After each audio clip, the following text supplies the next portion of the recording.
Allison Ressler here, and I'm going to talk to you about some foods that are commonly genetically modified and why you should stay away from them.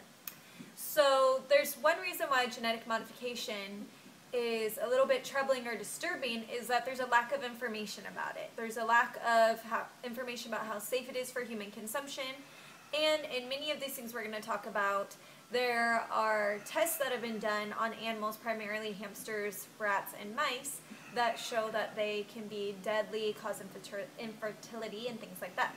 So, number one, corn. It's been genetically modified so that it creates its own insecticide, so that insects cannot affect it. Mice who were tested by eating this corn were shown to have smaller offspring than normal, and they were shown to have fertility issues. Now, if it's common in mice, it's quite possible it could happen in humans. So you want to stay away from genetically modified corn. So in all these examples, it's better to go organic or make sure that it hasn't been genetically modified. Next one is soy.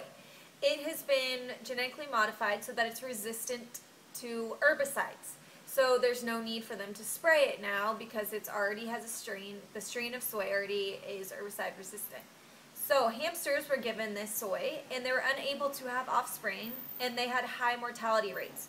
So that means whatever hamsters were eating this, their reproductive organs stopped functioning properly, they were unable to conceive, and then they were dying off incredibly sooner than they normally would. Another one is cotton. The reason we call that a food is because you can have cotton oil, and it's pesticide resistant now, the genetically modified versions are, and it can cause, in human consumption, it can cause severe rashes all over the body.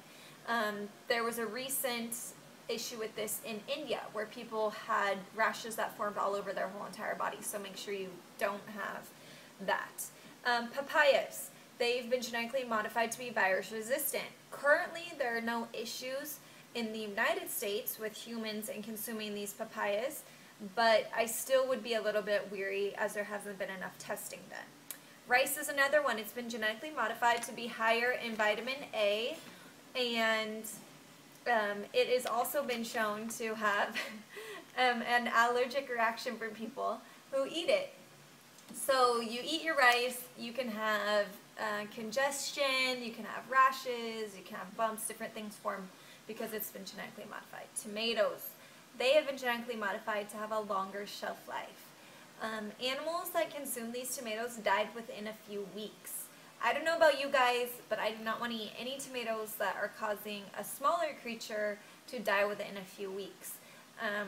Because that means if I eat too many tomatoes, what's going to happen to me? I'm probably going to get very sick. So stick to organic on those. Dairy's another one. A lot of dairy cows are being injected with RBGH, which is a hormone that artificially increases milk production by 15%. In humans, consumption of dairy that has RBGH in it has been associated with colon and breast cancer. So you want to stay away from that. Always check your dairy. It doesn't necessarily have to be organic, but check to make sure that the cows that were used for this were not injected with the hormone RBGH. Potatoes, another one.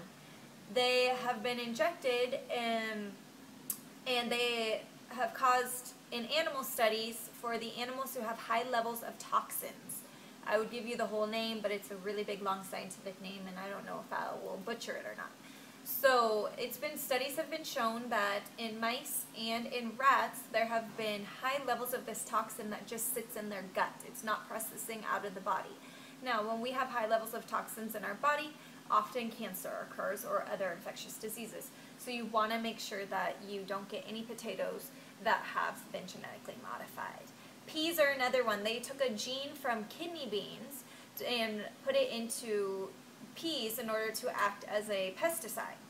Now, it causes immunoreactions in the body, which means your immune system is not going to function the way that it should, and it's going to be highly sensitive to things that it shouldn't. So you want to stay away from peas that have been genetically modified.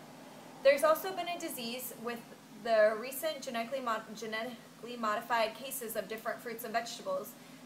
There's been a disease that has kind of been on the rise, and it's called Morgellons disease. And it can be, symptoms are stinging lesions, black threads under the skin, a decrease in work, confusion, memory loss, change in vision, joint pain. So all of these things have been associated with genetically modified food consumption. So I don't know about you guys, but I want to try and have as few diseases as possible in my life. I know we all have to die from something, but I prefer mine to be of old age. So do yourself a favor and make sure that you try to eat either non-genetically modified or organic fruits and vegetables that are on this list. All right, take care.